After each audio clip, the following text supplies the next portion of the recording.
From the archives of the greatest dramas in radio history, we proudly present Hollywood.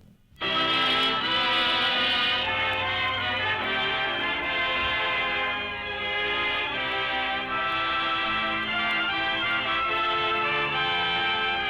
Radio Theater brings you Greer Garson and Walter Pidgeon in Madame Curie.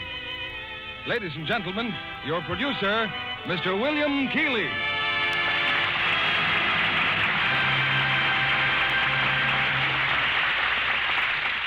Greetings from Hollywood, ladies and gentlemen. You've heard a great deal lately about a magic substance called uranium, the key to radioactivity and atomic power. Yet, half a century ago, from that same substance came a discovery that promised untold benefits to man and added greatly to our knowledge of atomic energy. Our play tonight from Metro-Goldwyn-Mayer's epic screenplay, Madame Curie, deals not only with that thrilling search for radium, but with a man and woman whose love for each other was as great as their love for humanity and truth, and who fought for both with sacrifice and courage. Little wonder that this drama called for two of the screen's outstanding stars, Greer Garson and Walter Pidgeon, who tonight appear in their original roles as Madame Curie and Pierre, her husband. The greatest roles, I think, that we've ever seen them in together. On with our play and the first act of Madame Curie, starring Greer Garson in the title role and Walter Pidgeon as Pierre.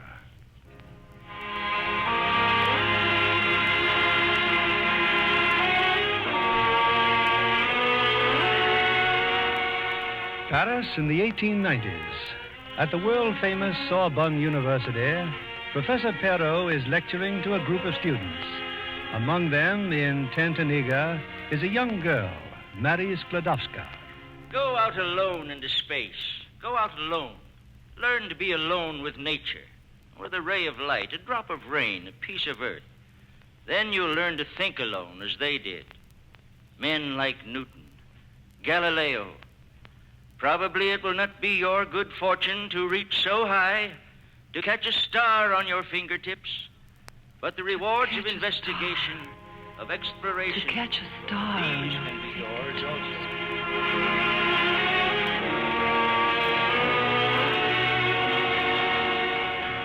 Not far from the university is the scientific laboratory of Dr. Pierre Curie, where Dr. Curie has just disclosed a highly unscientific opinion. What was that you said, Doctor? I said, David, that tea parties are an instrument of the devil. Oh, yes, sir. And I am a fool. I must be polite but firm. Polite but firm, yes, definitely. Well, if I've done something wrong, sir... No, not you, David, no. I went to a tea party yesterday at Professor Perrault's. As a result, a pupil of Perrault's will be working with us for a short time. Oh, yes, sir. A special assignment in physics. Well, that should be very interesting, sir. Unfortunately, the pupil is a girl. A girl, sir? Yes, Polish. I've got it written down here somewhere. Oh, yes, here we are. Marie Sklodowska. She's a girl. Oh. And women scientists are particularly unattractive, sir. Well, I didn't know it until it was too late. In the world of abstract research, David, woman is a menace. Oh, there's no doubt of it, sir. So put Miss Sklodowska in the corner over there, and be sure to inform her how very important silence is to laboratory concentration. Yes, sir. Oh, the magnetometer in the storeroom. Perrault says she'll need one. I'll get it now, sir. I'm very sorry for your troubles, Dr. Curie. Thank you, David.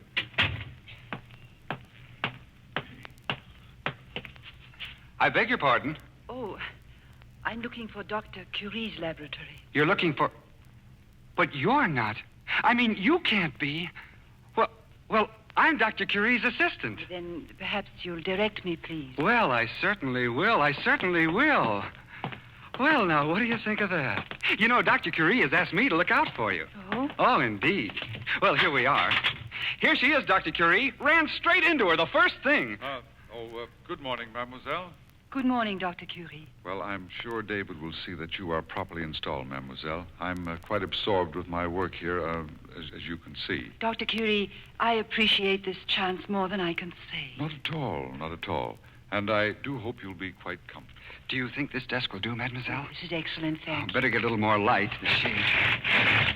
Oh, I'm sorry, Dr. Curie. Quite all right. That still isn't enough light. Please, don't bother. But Dr. Curie wants you to be comfortable. I'll just... Sorry, sir.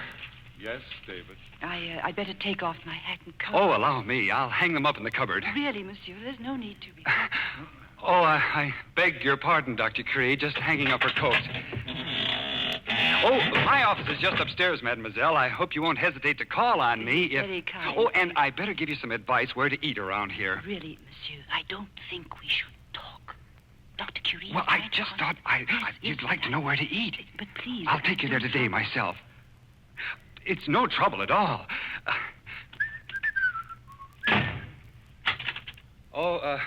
Sorry, Dr. Curie. Whistling. He knows I abominate whistling in the laboratory. I'll try to be as inconspicuous as possible, Dr. Curie. That will be very kind of you, mademoiselle.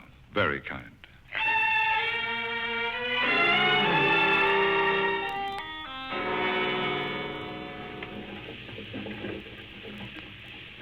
Oh, mademoiselle. Good evening, Dr. Curie. Standing here in the entrance? The rain. I was waiting for it to stop. Rain? Oh, yes. Well, good evening. Oh, but you have no umbrella, mademoiselle. Perhaps I can help you. Oh, I don't want to trouble you, thank you. No trouble at all. No trouble at all. Well, thank you. You're very kind. Not at all, mademoiselle. I'll be very happy to accompany you to your lodging. May I ask another question, Dr. Curie? It's a simple matter, but I find it very puzzling. Yes? In the symmetry L sub Q and 2L sub Q, you include only those rotations which are integral multiples of 2 pi over Q. But 2 pi times k over q excludes the identity transformation if k is not an integer. Yes, for the finite k, that applies. Well? But in the limit L sub infinity, a difficulty seems... But I don't see why. Well, if you consider the matter rigorously, I think... Oh, this is where I live. Oh, yes, I think I see what you mean, mademoiselle. Well, I'll have to look into this. Goodbye, Dr. Curie. Thank you. Of course. Mademoiselle, may I say your conversation is very scintillating? Oh, thank you. Extremely daring hypothesis. I must, You want to get killed? Want to look where you're going? I beg your pardon. Yeah. In the limit L sub infinity. Limit L sub infinity. Yes, of course.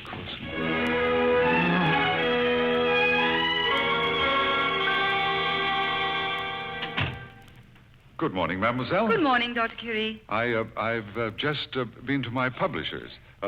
My book. It's just off the press. Oh, how proud you must be. I thought perhaps you might like to have a copy. I would, very much. Well, then, this is yours, mademoiselle. Oh, thank you. Oh, not at all. The book, mademoiselle. Yes? I inscribed the book to you on the flyleaf. Oh, to Mademoiselle Sklodowska with the respect and friendship of the author. I believe that's the usual procedure. I'm very flattered, Dr. Curie. Oh, not at all.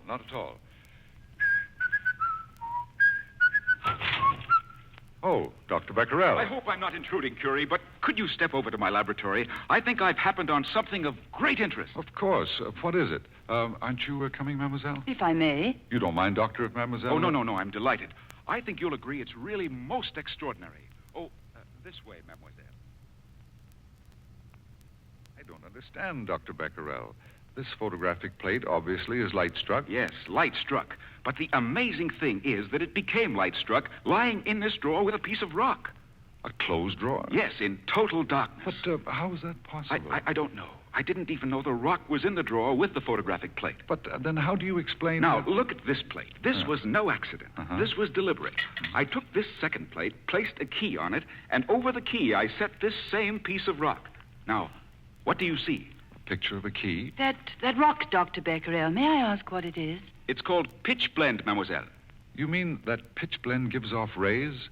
Rays powerful enough to affect a photographic plate? That, monsieur, must be so. Ah, incredible. It's as if there were a piece of the sun locked up in this rock. A piece of the sun locked up in a rock.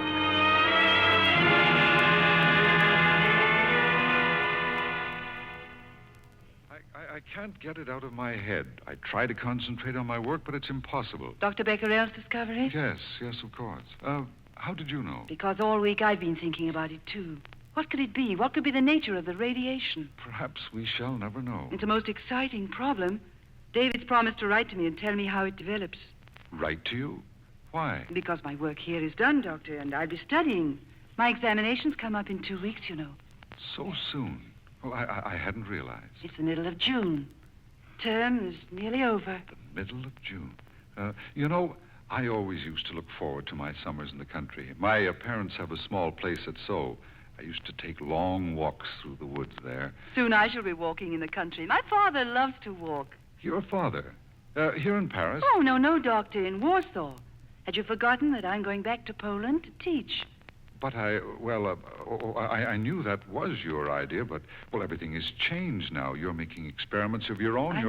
I know, and I shall miss Paris. Oh, I hadn't planned on this at all. How can you abandon science when you're making such progress? You have talent, a very definite talent, and it's your duty to use it. Oh, mademoiselle, I beg you to reconsider. It's very kind of you, Dr. Curie, but I'm afraid I can't give up the entire plan that I've had for so long. I thought, of course, that you knew.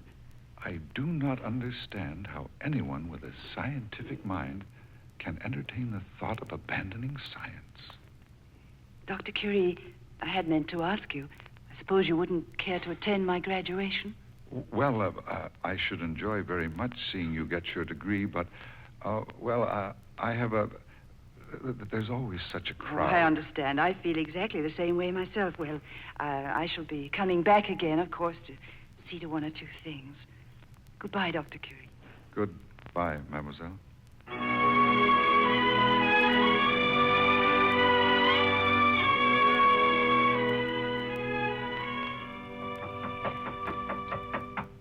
Come in.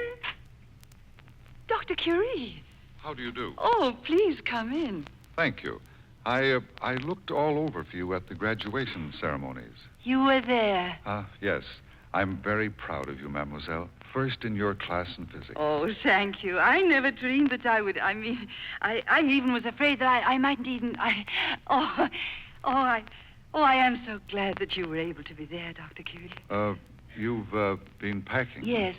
I'm leaving for Poland on Tuesday. Oh, then you haven't reconsidered. I'm afraid not. Yes, I see. Well, then I presume there'd be no time for something I had in mind. That is, I thought it might be nice for you to take away with you something of the Paris countryside. I thought you might like to spend a weekend with my parents. Oh. But of course, I see that would be impossible because you'll be busy packing and doing one thing and another, I suppose. Yes, the idea is quite preposterous. The idea is not preposterous at all. I should like to come, very much. You would? Yes, thank you. Well, then,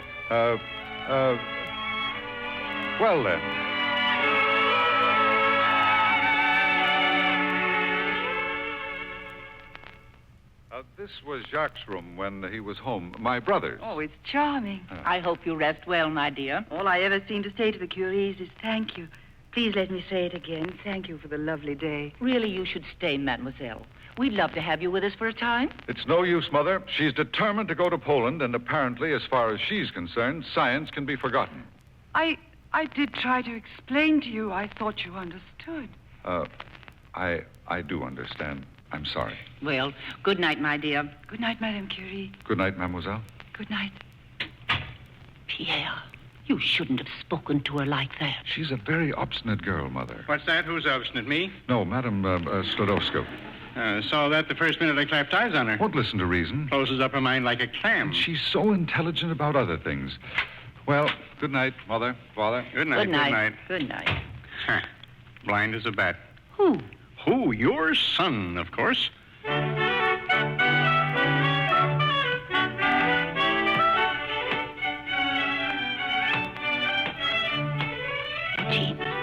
what's that? Someone's walking about. That's your brilliant son. He's been pacing up and down in there for an hour. He's thinking. Thinking? What about? Does he ever think of anything but science? Oh, yes. I guess you're right. I'll never have a grandchild. Never.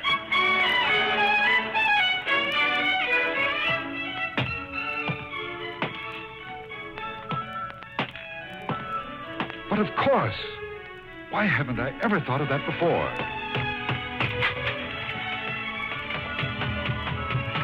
Mademoiselle! Mademoiselle Scadocia! Are you awake? Mademoiselle! What is it? Is there something wrong? Oh. Excuse me. But I find it impossible for you to leave Paris. But what on earth? No, please. I must talk to you. During these past 2 weeks, when you've not been coming to the laboratory, I found everything very confusing. It's impossible to do my work. In short, it's impossible to go on without you. But now, suddenly, something has become very clear to me. Mademoiselle, I am helpful to you in the studio, in the laboratory. Am I not? Am I not? Didn't you say that? Yes, of course. A few times I've been able to make suggestions which you have found valuable. Well, of course, Dr. Curie. Well, then. Now, whereas I am inclined to be nervous and impatient, you are quite the opposite. You have a clear mind. You are tenacious. You will never give up. It's an excellent combination. I might compare it with the chemical formula NaCl, sodium chloride. It's a stable, necessary compound. So, if we marry on this basis, our marriage would always be the same. No distractions, no fluctuations, none of the uncertainties and emotions of love. But I know how you feel about love. It's also my own conviction. For the scientist, there is no time for love. But it's stupid to believe in generalizations.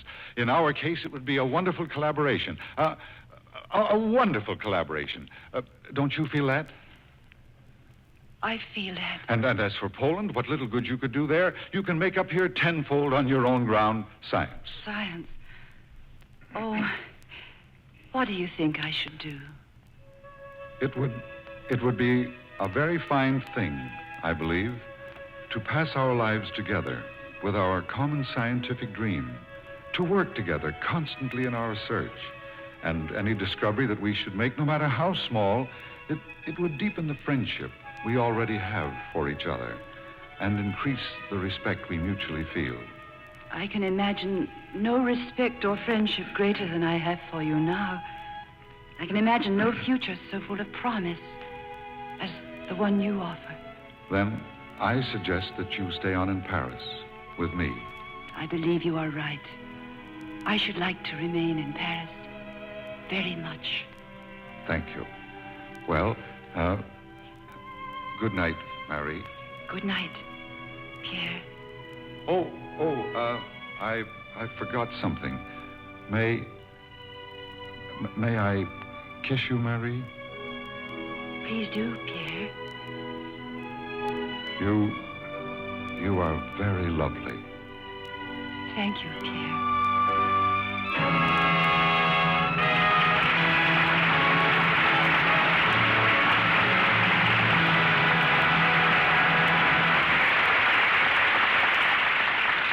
In just a moment, we'll bring you the second act of Madame Curie, starring Greer Garson and Walter Pidgeon. To enter a country, an enemy agent simply books a flight, provided, of course, that he can operate in the clear and that his papers are in order. Once an agent's cover is destroyed, however, he may then have to enter a country secretly. An agent on foreign soil may be bent on sabotage or assassination, but more likely his mission is to find security flaws and to steal information. The outcome of wars and the course of world history is changed because people who should have known better were careless.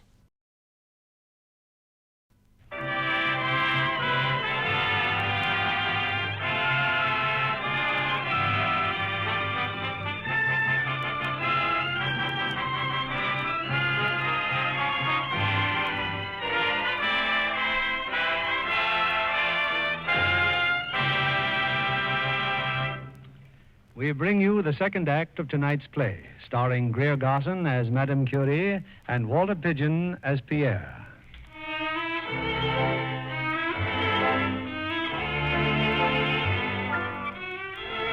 It's a month later. On a peaceful summer evening, Marie and Pierre Curie sit on the deck of the small river steamer that bears them back to Paris from their honeymoon. The music is lovely, isn't it? Lovely, yes. Pierre, when we get back to Paris, what shall I work on? Isn't there anything that particularly interests you? Oh, I thought a number of things interested me. But now somehow... What is it? Why did you stop? Oh, nothing. It's just an idea that went through my mind. Well, what was it? Well, do you remember the day that Dr. Becquerel showed us that rock? The pitch blende and the plate he had exposed to him? Yes? You know, Pierre, I can't get that out of my mind. Really? Why? Well, I know it's true that the rays are given off by something in the pitch blende, but I can't get over the feeling that there's more to it than that. That there's something beyond Becquerel's explanation. Like what, Marie? I don't know. What is this energy that the rays contain? Where does it come from? Oh, I suppose I'm being very foolish. Some of the greatest achievements of science have come through that same sort of challenging foolishness. But I wouldn't know how to start, Pierre. I wouldn't know what to do. Well, maybe I'll be able to help you. I'm very glad we're married to each other, darling. So am I, darling.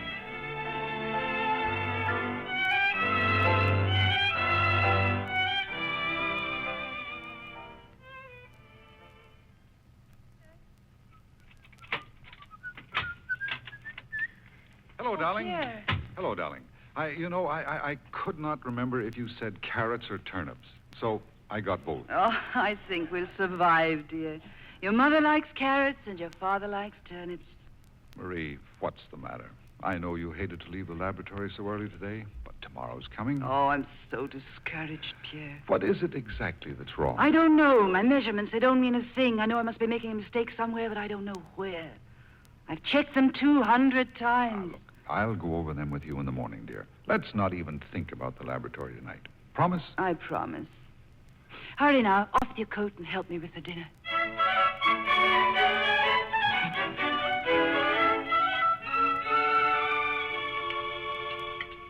You know, Mary, if you ate some of these turnips instead of just staring at them, you wouldn't look so peaked. Just ignore him, my dear. Why, you look lovely. She's too thin. Pierre isn't treating her right. I know I'm not, Father. Between the house and the laboratory, well, it's too much. Laboratory. Women should stay home and have children. Oh, dear, he's off A again. woman without a child is a parasite, a bloodsucker. Mary, are you listening to me? Of course, Father. A woman without a child is a bloodsucker. Yeah, but he didn't mean you, my dear. She's just the one I did mean. But I am going to have a child. Mary, when, my dear, when? Soon, I hope. Marie. Well, the prospective father's going to say something at last. Marie, the electrometer. Are you sure the insulation was dry? Yes, Pierre. Did you check the ground connection? Why, no. I thought you gave it to me in good condition. Yeah, but sometimes it will work loose. Pierre, that could be possible, couldn't it? In that case, my measurements may be correct. Yes. If we could get to the laboratory right now, we could... Oh. All right. Go ahead and check it. Father, it's just that, well, Marie's had so many setbacks in her work. Don't stop to explain. Leave your guests and go. Oh, please forgive us running away. It's just that I've been waiting for so many months. Of course, dear. You and Pierre run along. I'll just be a second. Pierre, my coat, quick. Why didn't I think of that ground connection weeks ago? You know, The most Mama, obvious thing in the sometimes world. I think that son of yours is slightly demented. It was awfully nice having dinner with you, Father. Nice having dinner with you, too. Happens every time. Every time. Well, give me my coffee, Mother.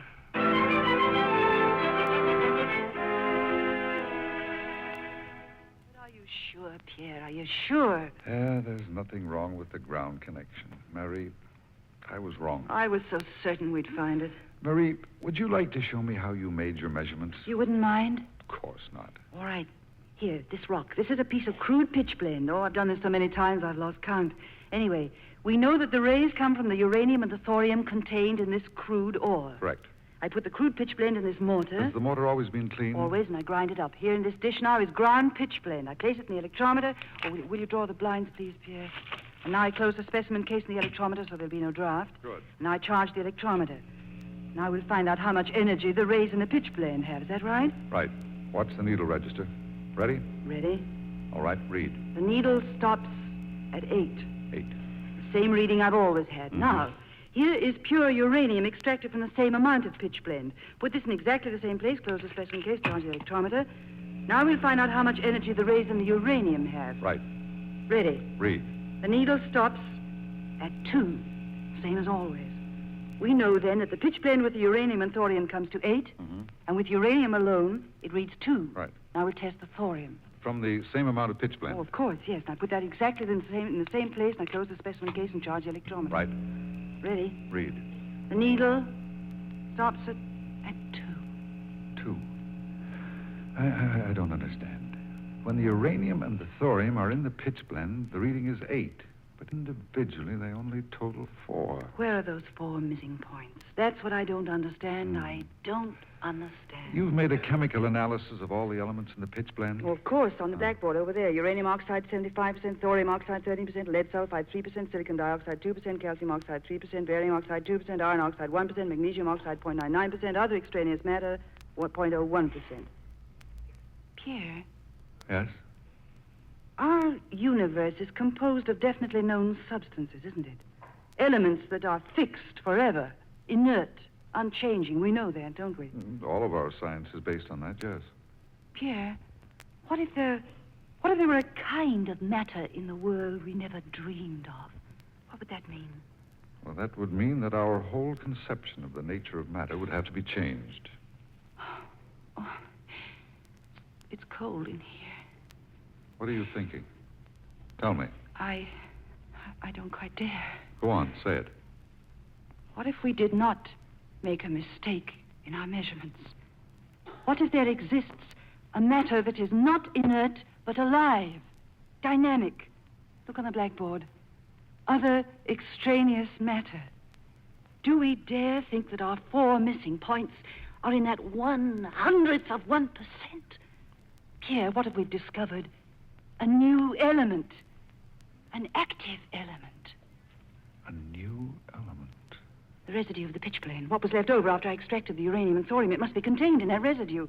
Where is it? Here, in this filter paper. Put it in the electrometer.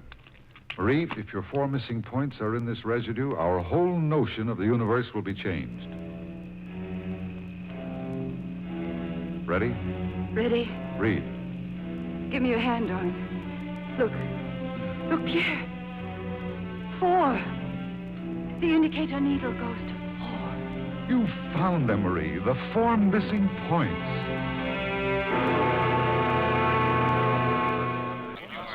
Madame Curie, you and your husband here ask that we, as directors of the University of Paris, furnish you with new laboratories and new equipment. Yes, monsieur, based on the reports which we have given you. You claim that you and Dr. Curie have detected the presence of a new element. Unfortunately, you furnish us with no convincing proof. We have demonstrated its existence experimentally. We've carried on our research intensively, except for 5 weeks in the autumn when our daughter was born. And yet, in all these months, you have come no closer to any proof as to the existence of, what is the name you've given it?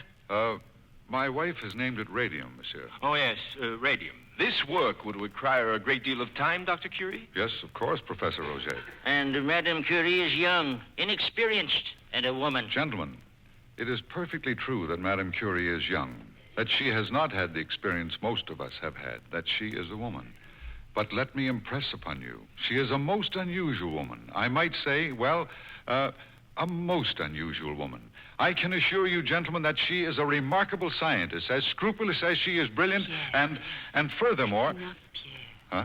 Oh. We understand that you are convinced as to the reliability of Madame Curie's investigation. Entirely. And I have put aside my own research to devote all of my time to collaborating with her. Dr. Curie, the most we can do is to offer you the use of the shed near the School of Physics. It's not the most suitable place for your investigations, but unfortunately... The shed, gentlemen? If this abominable shack is available, it's only because no one else can be found who's willing to work in it. The roof leaks, it has no floor but the wet ground. In summer, it's as stifling as a hothouse, and in winter, it freezes.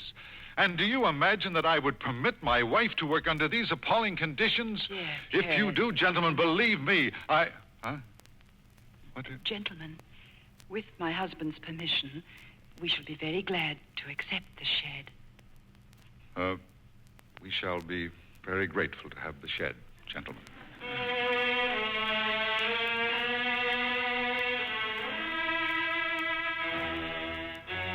At first, it was sheer physical labor, infinitely too arduous for Marie. But through the bitter winter days, we put into operation an entire chemical plant. From the mines of Bohemia arrived the pitch blende. 8 tons of it, sack after sack, which Pierre carried on his shoulders, to the tank from which we planned to extract all known elements until only a few ounces remained. Out of 8 tons, a few ounces of radium. The months ran into years, till there came a day at last when we reduced the original 8 tons to 2 final elements. One was barium, and the other, the precious, elusive radium. Yes, the end of our task was in sight. All that remained was to separate these 2 last survivors. Somehow to separate barium and radium. The electrometer's charging, Pierre. Close the specimen case. Read it, Pierre. Read it. No separation, Marie. No separation. No separation. No separation. No separation.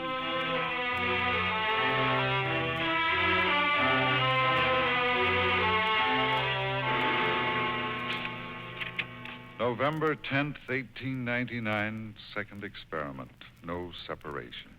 July 16th, 1900, 458th experiment.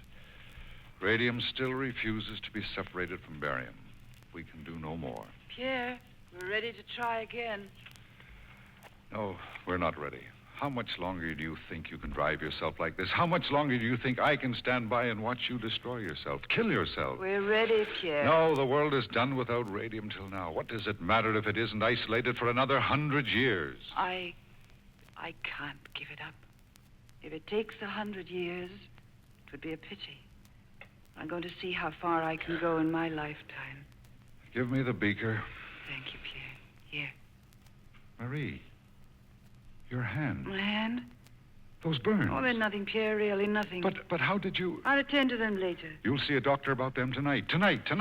Yes, darling, tonight. Are you ready now? I'm ready. Experiment 459.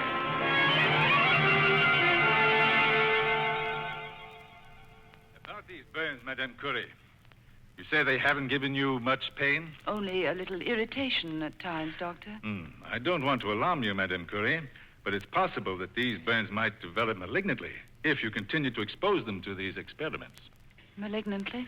They might develop into a cancerous nature. I see.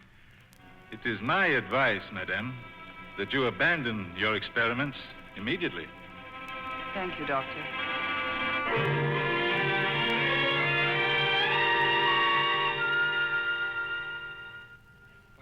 Cancer. Oh, my darling. Your hands, your poor fingers. He only said the burns might develop. Might develop into cancer? No. He said that possibly they might develop into a cancerous nature, but only if exposed to radium. So if we're careful, darling, there's nothing to be frightened about. I won't allow you to take such risks. I won't permit it. Pierre, there's something I must say to you, and then you shall decide as you wish. Very well. Since I left the doctor's, I've been thinking. If radium has power enough to affect healthy tissue like mine, power enough to destroy tissue, Pierre, if it has this power, why hasn't it also the power to destroy unhealthy tissue? Do you realize what this might mean? It could heal, Pierre. All manner of diseases, maybe. Like cancer, even? Yes, Pierre, it might even do that. But, Marie... Oh, Pierre, can't you see how unimportant little things like this are compared with what it might mean? It might prevent great sicknesses, even deaths. Oh, Pierre, we can't stop now. We can't. Promise me, Marie. Promise me you won't I promise to take care of myself, darling. I promise to use every possible precaution. We'll try again then, Marie. Oh, thank you, darling. Thank you.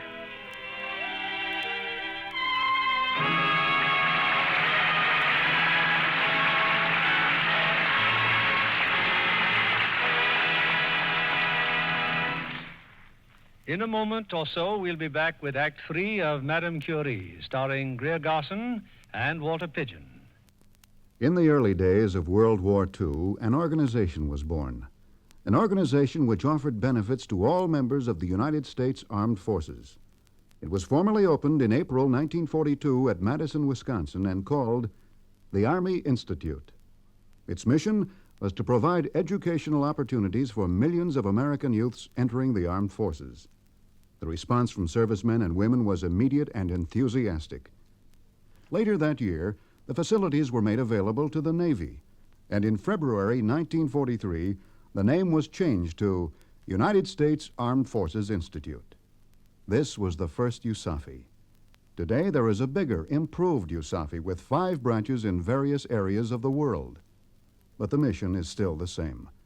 The number one client is still the United States serviceman, receiving an opportunity to develop power through knowledge with USAFI. We continue with Act 3 of Madame Curie, starring Greer Garson in the title role and Walter Pidgeon as Pierre.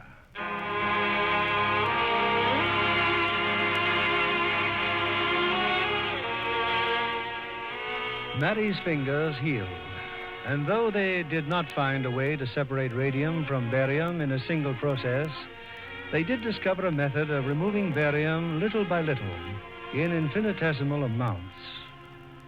Do you know what this will involve, Marie? I know.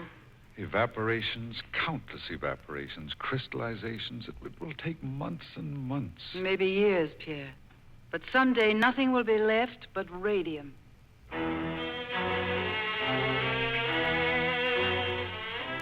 So they began the thousands of separate operations, crystallizing and recrystallizing, until what was once 8 tons of pitchblende was now contained in a solitary bowl half filled with a colorless liquid. Hour after hour, they wait for it to crystallize. Pierre, what time is it? Oh, we must have fallen asleep. It's 5 o'clock. It must be crystallized by now. Our radium, it must be there. Take the lid off the bowl, dear. You look first, Pierre. Well, tell me. Pierre? Look. Nothing. It's empty. Not a trace of anything. Not a grain, only the stain. What's happened, Pierre? Where's our radium? What have we done? Where is it, Pierre? I don't know. What did we do that was wrong? What could we have done? We've done nothing wrong. I can't stand it, Pierre. We've worked for years and years and years. It must be there. It must be there. 4 long years in this shed. 4 long years. There, Marie. We're going home. We're human beings. We have a child and a home, and we're going to them.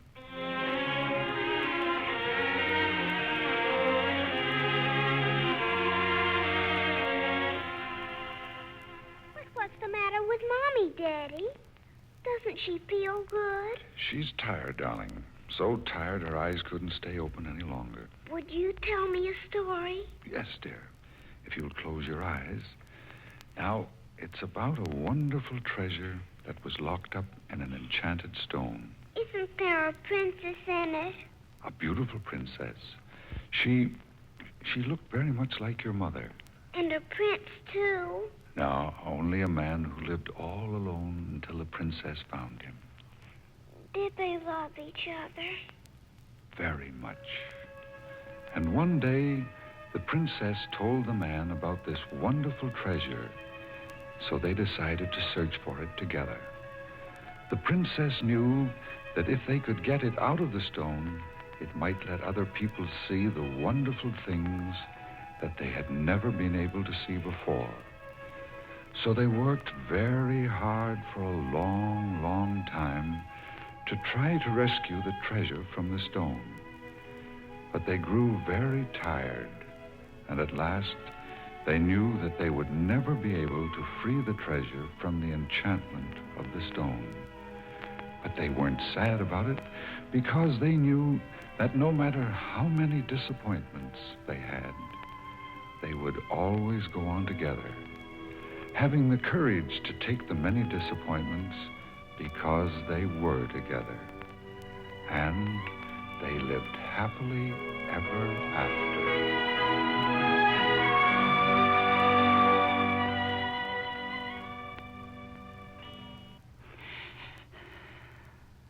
Pierre, are you awake? Darling, I thought you were asleep. I can't sleep. I can't accept it, Pierre. I can't. The radium... Darling, there are some things that you just must accept. Months and months ago, I knew we'd found the right process. If I only knew why we failed. Why, Pierre? No, I don't know. Pierre, that stain on the bowl. The stain? What we were expecting to find was a definite amount of radium. Yes. Something to see and feel, about as much as a pinch of salt, you said. Yes. Pierre, what if it's merely a question of amount? Huh? What if there's so little radium that even now we couldn't see it? What if that stain, even if it was the merest breath? Go on. Pierre, could it be that stain is radium? Huh? I'm getting up. I'm going to find out. Oh,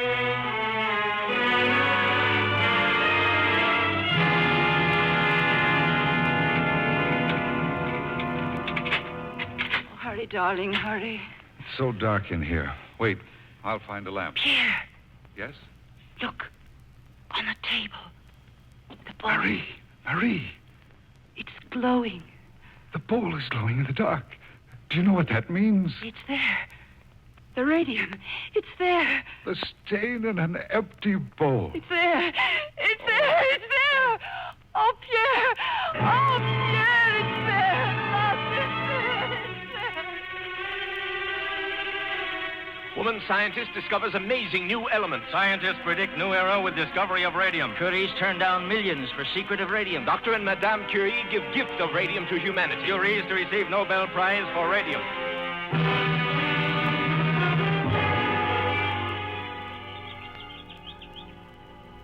Marie. Yes, dear? Know what I'm doing? You're sitting on a chair in a beautiful garden far from Paris. You're having the first rest you've had for years.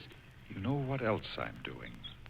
I'm walking through the new laboratory the university is giving us. Oh, it'll be wonderful to get back to work again. We've lost so much time. Oh, Pierre, the time we spent down here hasn't been lost. We've got our strength back. Yeah, that's true. You know, when we first came here, I used to have some fantastically morbid thoughts. How do you mean? Oh, I had a feeling that I didn't have much time to lose, that my days were, that I mustn't waste them. Pierre, what a horrible thought. Marie, oh, darling, don't take it so seriously. It frightens me. Oh, I'm sorry I mentioned it. It was nothing.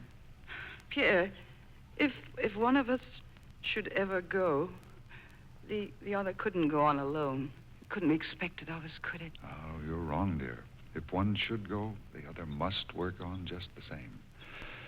But I, for one, have no intention of going anywhere except to our wonderful new laboratory. Pierre. Yes, dear. Are you proud of me at all, Pierre? Oh, Marie.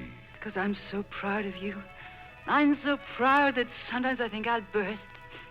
You're a very great man, Pierre. Not the way the world means, but just you, your kindness, your gentleness, and your wisdom. I love you, Pierre, so deeply. I never dreamed that... I'm so thankful, Pierre. That's what I want to tell you. That's what I hope you've always known.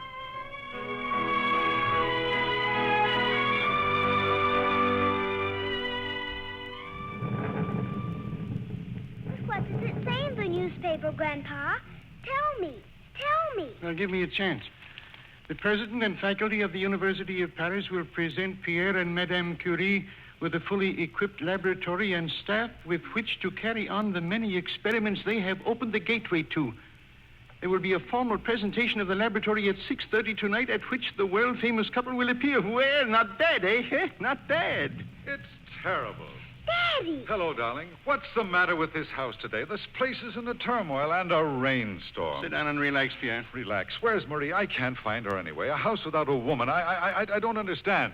Marie! But she's upstairs, Daddy. Upstairs at this hour? She's having a fitting on a new dress for the ceremonies tonight. It's supposed to be a surprise. Oh, good. That's a very sound idea. Just remember, I didn't tell you. But how am I to remember anything today? Like the gun, Pierre, really? Oh, I do very much, Marie. You ought to have some kind of a little ornament, hadn't you? Oh, nonsense. Yes, no. yes, something bright. I've seen them on women, and they look nice. Don't look at me like that. You're making me self-conscious. No, I was just thinking. Evening dress becomes you so. But there you are. We just haven't had the time, have we? Oh, listen to that. Our beautiful day ruined. It's pouring. Oh, it'll stop, dear. Don't worry. Well, I must be going. I've 100 things to do today. I've made a list. I want to clean everything up and start fresh at the new laboratory in the morning. Just don't be late, darling. Professor Perrot's calling for us at 6. I'll be here. And don't forget your rubbers. I won't. Goodbye, Pierre. Goodbye, Marie.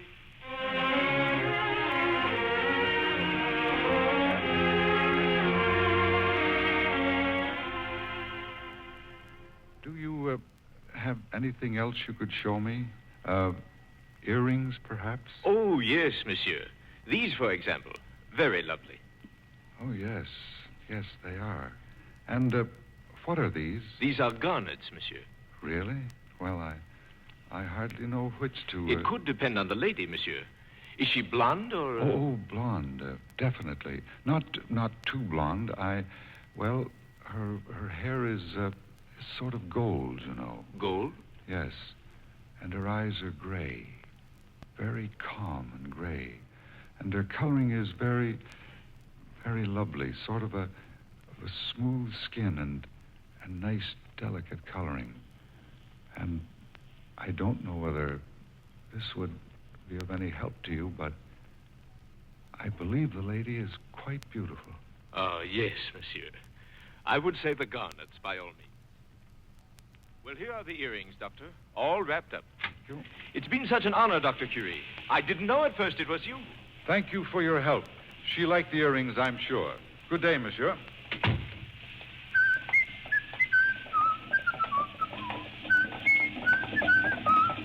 Monsieur, look out! You, watch where you're going! Look out!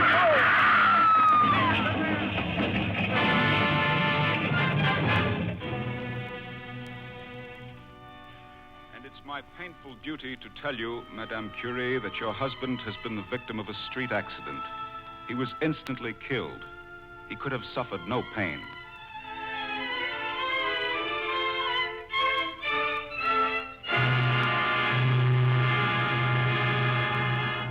Dr. Perrot is here to see you, Mary. Mary, it's your old teacher, dear, Dr. Perrot. You see, just the same. She just sits seeing nothing, hearing nothing. Marie, forgive me if I intrude, Marie. I do so as Pierre's old friend, and as your old friend. Marie, somewhere within yourself, you must find the strength to carry on his work and your own. Marie, 10 years ago, you told me so often you were impressed by something that I said when you were in my class. I spoke of Newton and Galileo, and I said that probably none of you would reach so high to catch a star on your fingertips. I was wrong. I have truly seen you reach into the high places of knowledge and catch a star on your fingertips. Marie, there are more stars. There is nothing more for me. Pierre is gone. They brought these home. His watch and chain. This piece of paper with reminders. CBL at Institute regarding insurance for laboratory workers. Go to printers, buy earrings for Marie.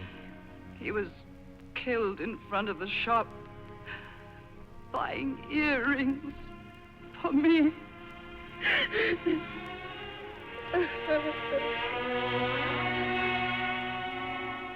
She faltered for a moment, yes, but then took up again the work for which she was born, remaining always at heart the humble student, haunted by dreams, regarding but lightly her international renown. A quarter of a century later, the University of Paris observed the 25th anniversary of the discovery of radium. On that occasion, frail but still bright-eyed and eager, was the wife of Pierre Curie.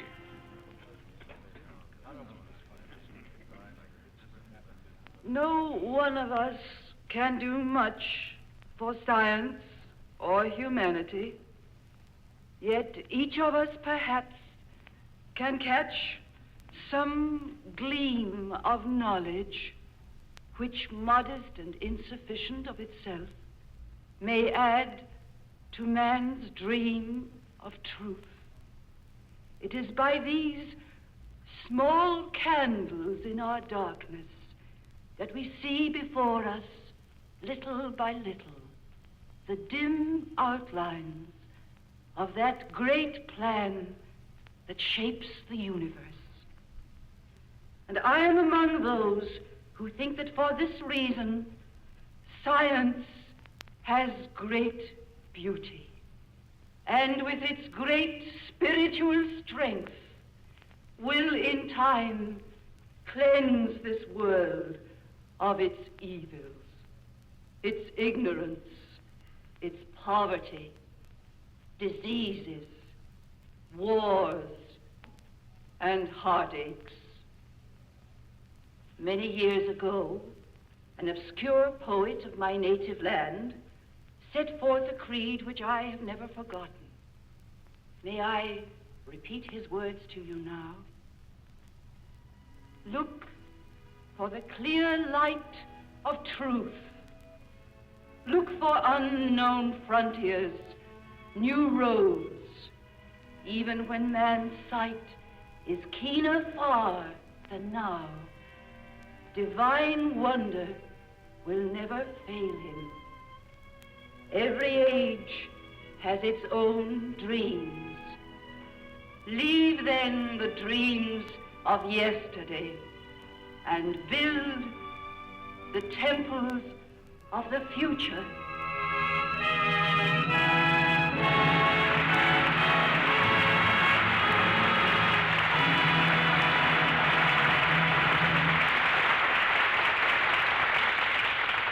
A great play calls for great artists, and here they are. Two stars who have given us so many memorable performances, Greer Garson and Walter Pidgeon. Thank you, Bill. I'm sure Walter and I will always remember the pictures we made together. How could a man forget a girl like you, Greer? Good night, Bill. Good night, and all our warmest thanks.